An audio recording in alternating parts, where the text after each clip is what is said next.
উৎসবের আয়োজন চলছে, মণ্ডপ বাঁধা হচ্ছে, বাড়ি বাড়ি চাঁদা নেওয়া হচ্ছে, কাঠামোর গায়ে কাদা লেপা হচ্ছে। উৎসব হবে। কাশের কষে রক্ত, নদীর স্রোতে বেনু রং, ধূসর ঘাস, ক্রুদ্ধ রোদ্দুর, রাত জাগা পাখি, প্রহর ডাকা প্রতিবাদ, বজ্র মুষ্টি, চোখে আগুন। উৎসব হবে ঘোষণার পরে রাজার অমাত্য গোপনে রাজার কানে রাখেন সাবধান বাণী। এরা যে বিচার চায়। রাজা হাসেন, বলেন, কিসের বিচার? অমাত্য কম্পিত কণ্ঠে বলেন, এরা যে আগুন হয়েছে। রাজা আরো হাসেন, আগুন? কতদিন? ওই আগুন জেলেই বিরিয়ানি বানাবে নবমীতে, দেখো।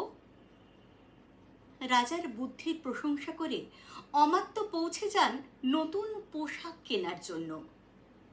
কি আশ্চর্য, সর্বত্র শোক বিক্রি হচ্ছে। কি নেবেন দাদা? ওই কালোটা?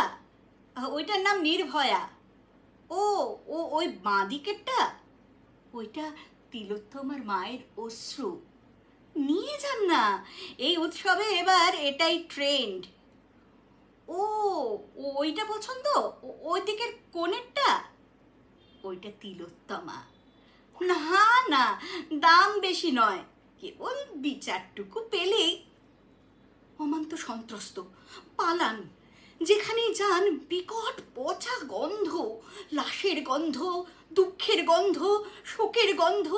নাক টিপে শ্বাসরুদ্ধ করলেও সে গন্ধ চাপা যায় না।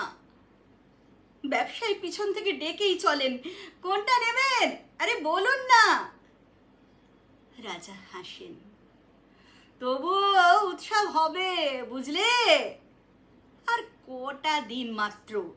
দশভুজার মূর্তির পাশে ঝলমল করবে আলো, আলোর পাশে এসে দাঁড়াবে শোক পড়ে থাকা লাভা।